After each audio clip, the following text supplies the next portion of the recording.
හොඳයි දෙවියන් වහන්සේට ප්‍රශංසා කරනවා නැවත වතාවක්. අද දවසේ දෙවියන් වහන්සේගේ වචනය ඔබ සමග බෙදා ගන්න දී තිබෙන කරුණාව ගැන.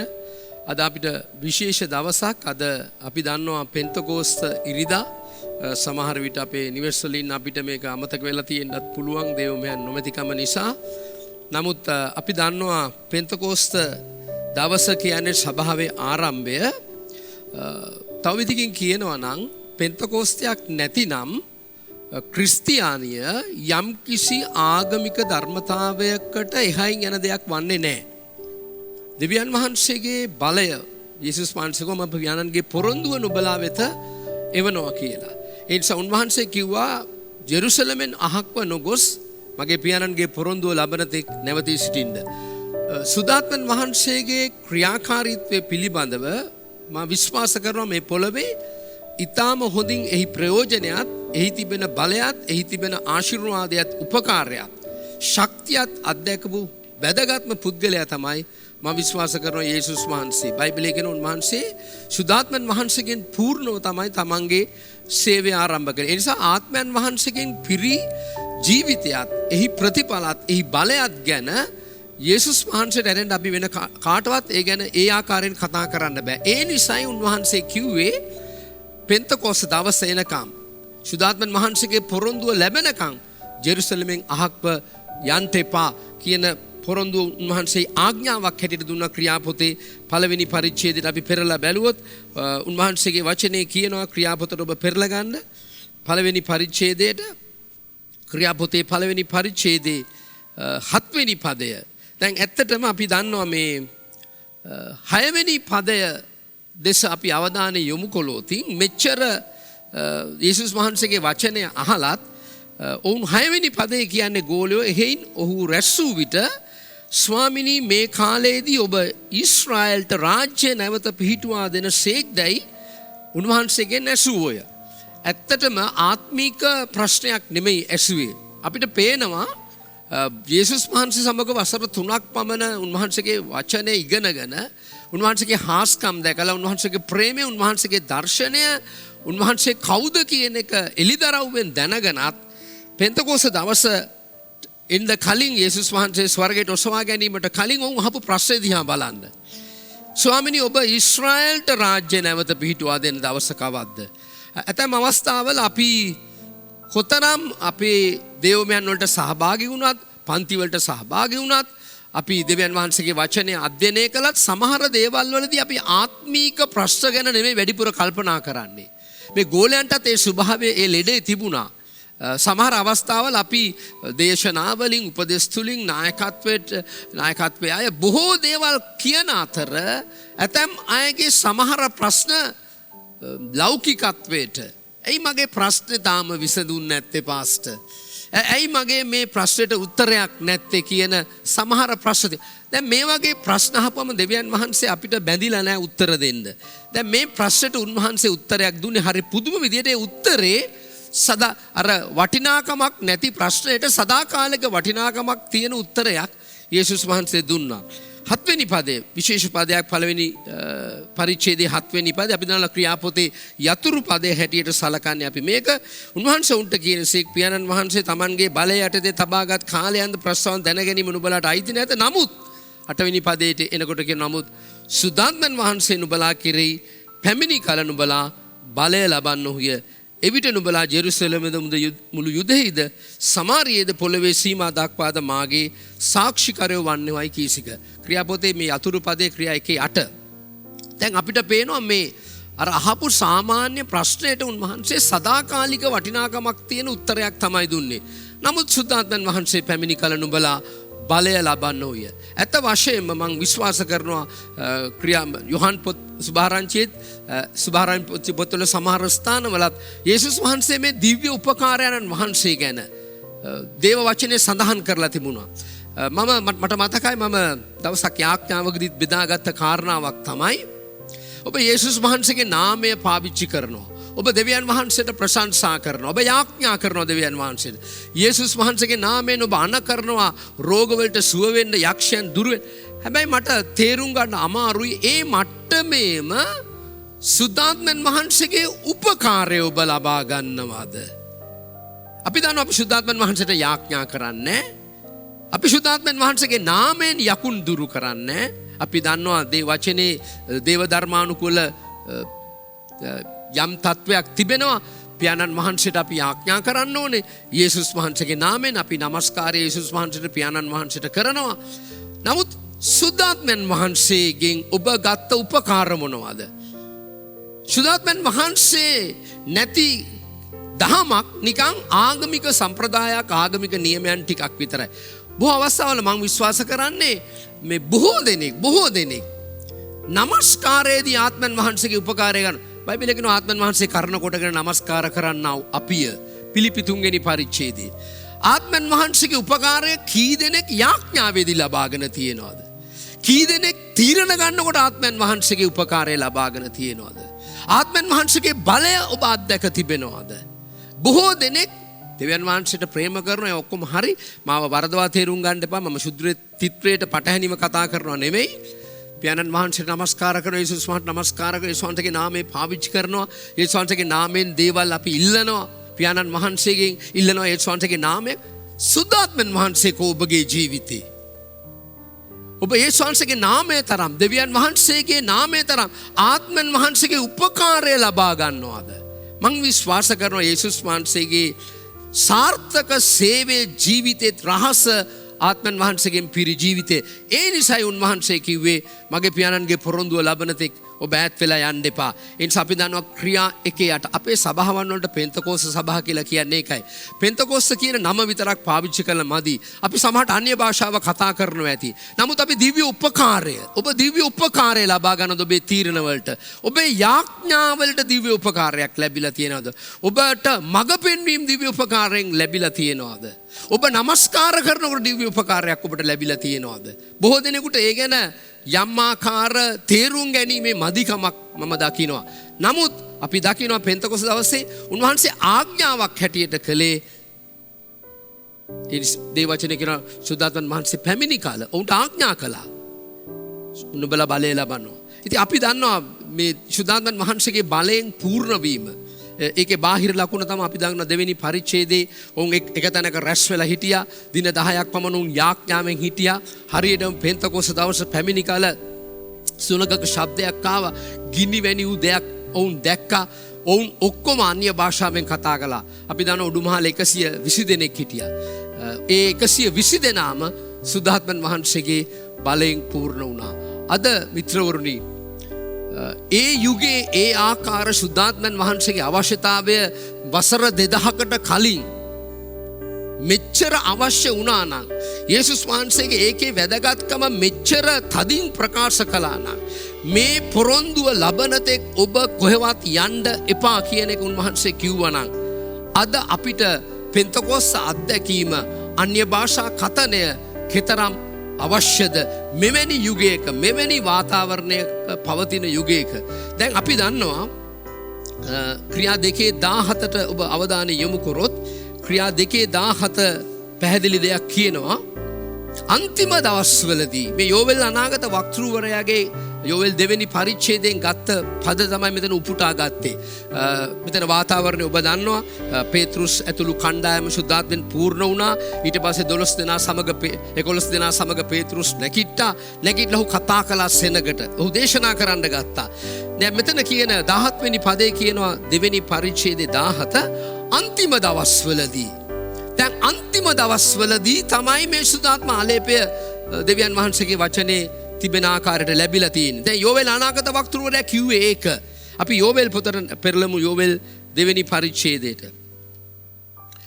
ඔබ පෙරලා ගන්න ඔබ කවුරුත් දන්න පදයක් යෝවෙල් දෙවෙනි පරිච්ඡේදය.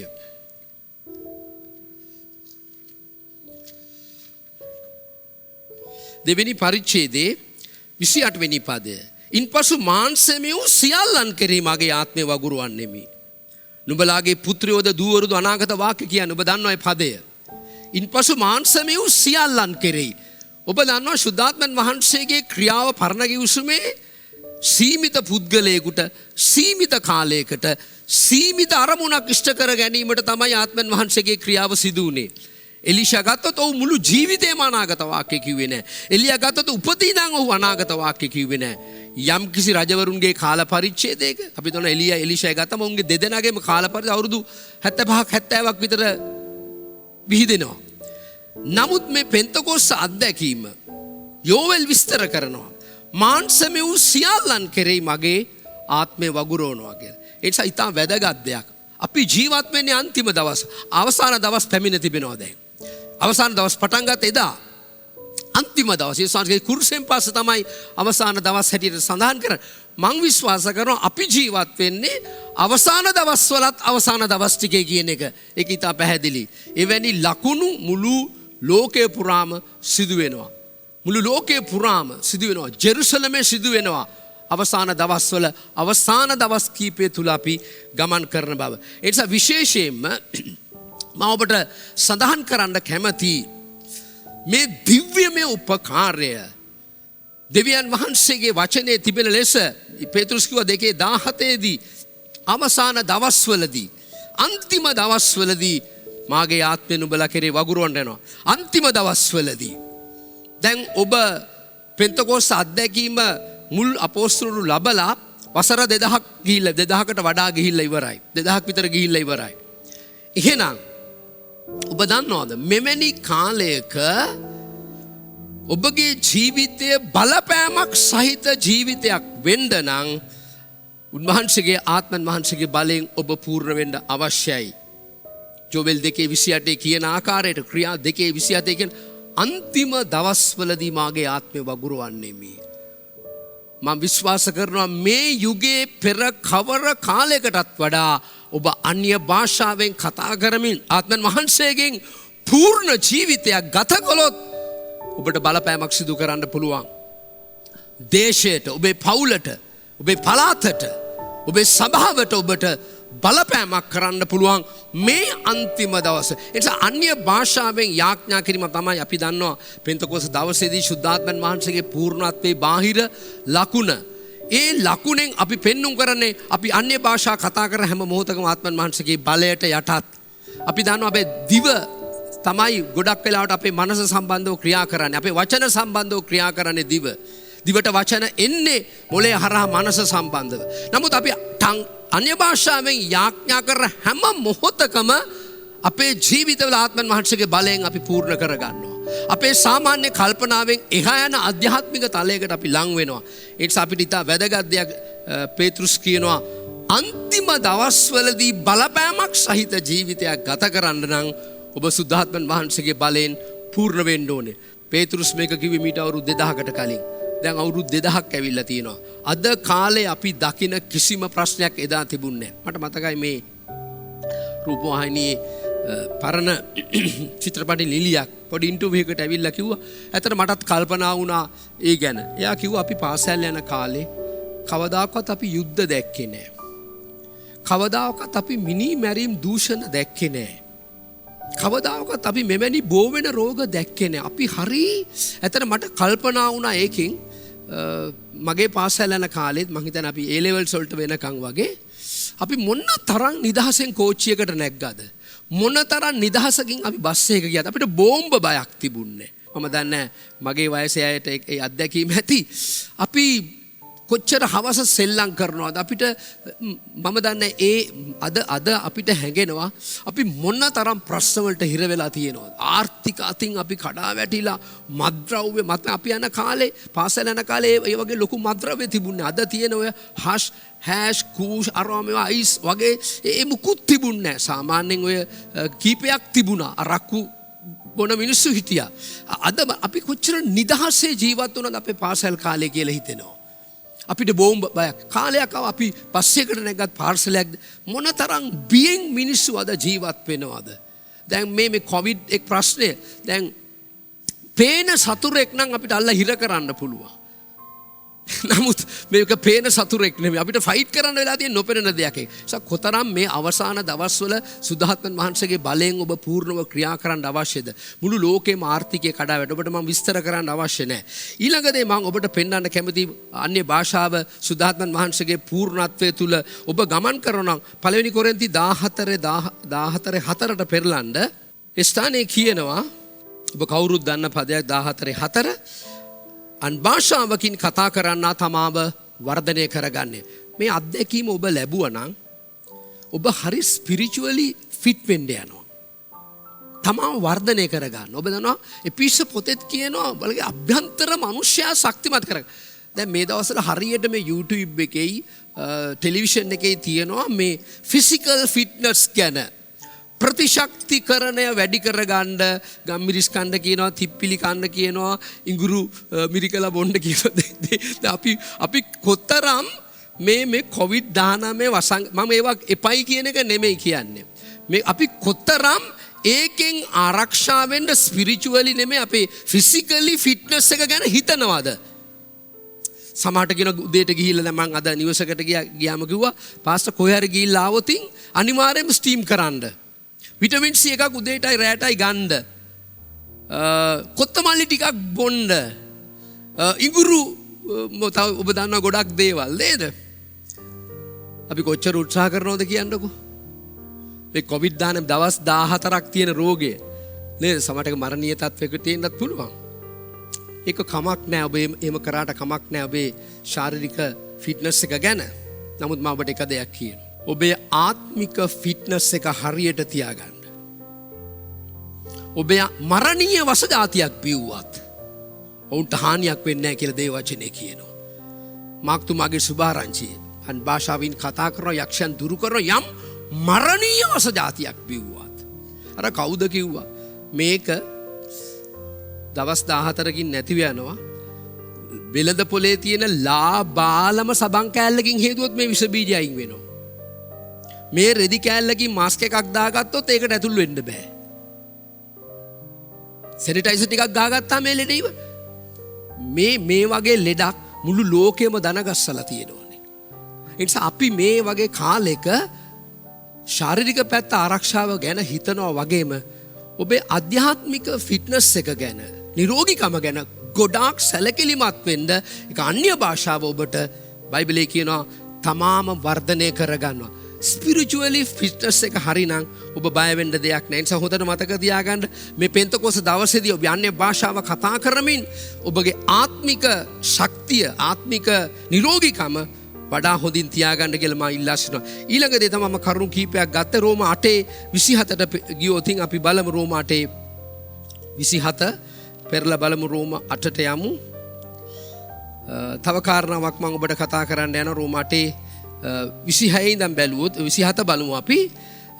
ඒ ආත්මයන් වහන්සේ දෙවියන් වහන්සේගේ කැමැත්ත ලෙස ශුද්ධවන්තයන් උදෙසා මදහත්කම් කරන බැවින් සිත් විමසන තැනන් වහන්සේ උන්වහන්සේගේ අදහස කුමක්ද කියා දන්නාසේක. තවද දෙවියන් වහන්සේට ප්‍රේම කරන්නන්ට නම් උන්වහන්සේගේ අභිප්‍රාය ලෙස කැඳවුම් ලැබුවන්ට සීලු දේම යහපත පිණිස එකට ක්‍රියා කරන බව අපි දනිමු. දැන් 26 පටන් ගන්නේ එලෙසම ආත්මයන් වහන්සේත් අපේ දුර්වල කම්වලදී අපිට උපකාර කරන සේක. ඔබ දුර්වල අවස්ථා ඔබේ ජීවිතයේ ඇවිත් තිබෙනවද? ආර්ථිකව වැටෙනවා. කෙනෙක්ගේ වචනයකින්වත් සපෝට් එකක් නැහැ. අර අබ්දුල් කුලාම් කියන මිනිස්සයා හොඳ කතාවක් කිව්වා. එයා කිව්වා ඔබේ ජීවිතයේ දේවල් ඔක්කොම කඩා වැටුනහම එක යහපතක් සිදු වෙනවා. මොකද්ද? ඔබ අවට හිටිය මිනිස්සු කවුද කියලා ඔබ දැනගන්න යනවා.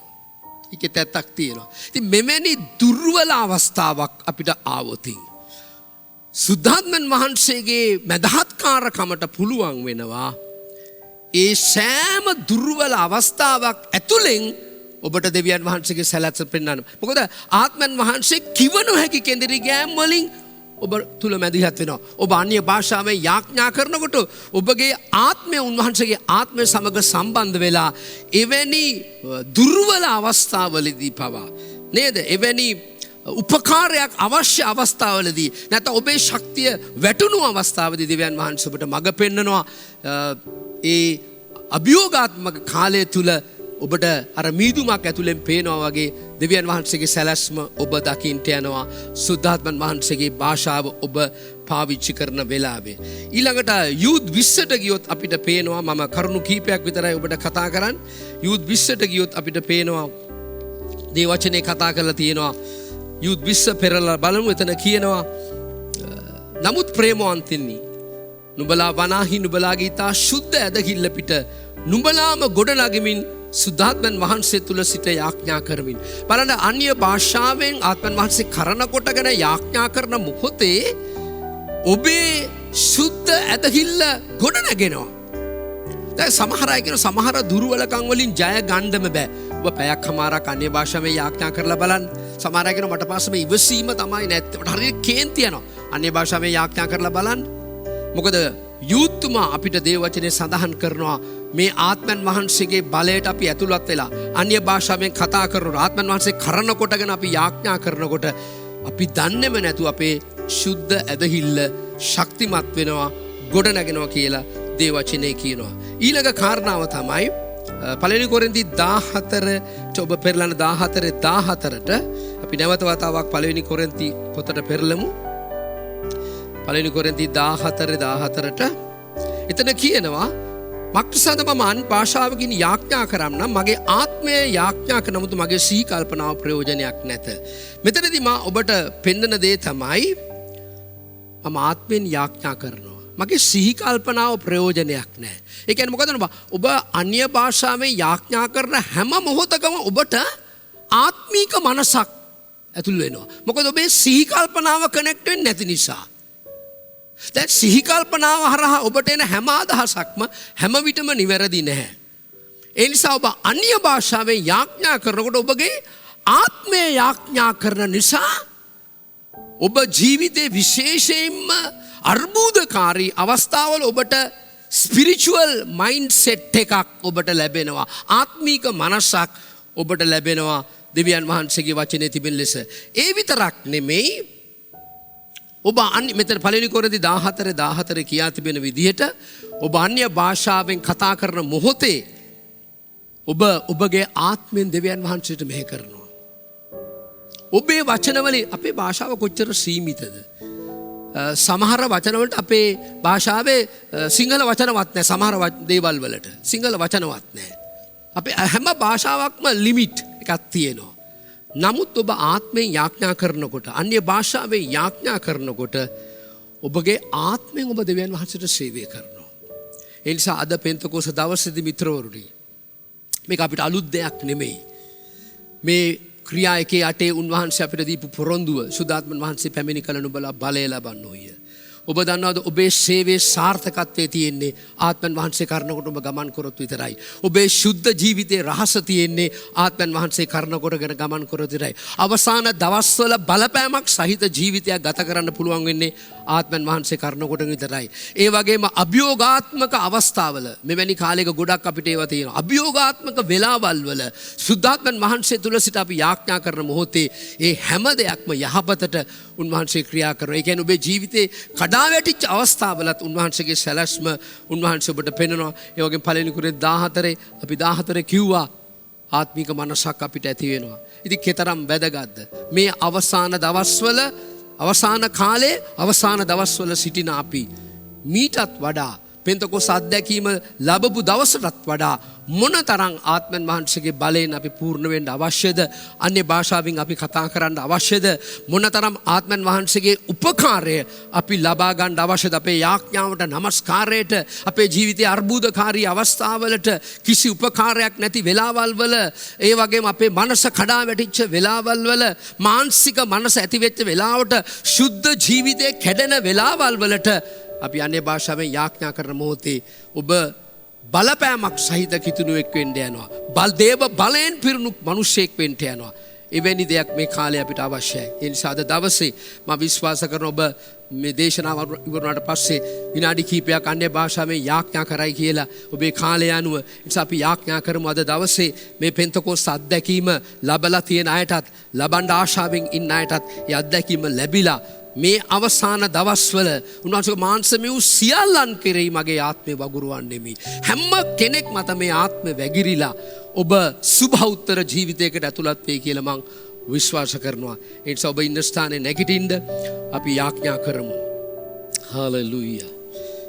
ස්තුති වේවා දෙවි පියාණනි. අපේ දෑත් ඉහළට ඔසවලා අපි යාඥා කරමු. දයාවන්ත දෙවි පියාණනි මේ උදෑසන ස්තුතිවන්ත වෙනවා සුදාත්මන් වහන්සේ නිසා. ස්වාමිනී අපේ ජීවිතව සුභෞත්තර මට්ටමකට හාස්කමේ වාතාවරණයකට ශුද්ධ ජීවිත ඔබ වහන්සේට ප්‍රසන්න ශුද්ධ ජීවිතයේ මට්ටමකට මේ අවසාන දවස්වල අභියෝගමත් කාලවල් වල අපිට බලපෑමක් සහිත ජීවිතයක් ගත කරන්නට ආත්මන් වහන්සේගේ බලයෙන් පිරුණු ජීවිතයක් ගත කරන්නට සියල්ලට වඩා අපේ ආත්මික සෞඛ්‍ය වඩා ආරක්ෂා කරගන්නට ආත්මන් වහන්සේගේ බලයෙන් අපි නිරන්තරයෙන් පූර්ණ කළ මැනව ආලේප කළ මැනව යේසුස් වහන්සේගේ උතුම් නාමයෙන් ආමේන්.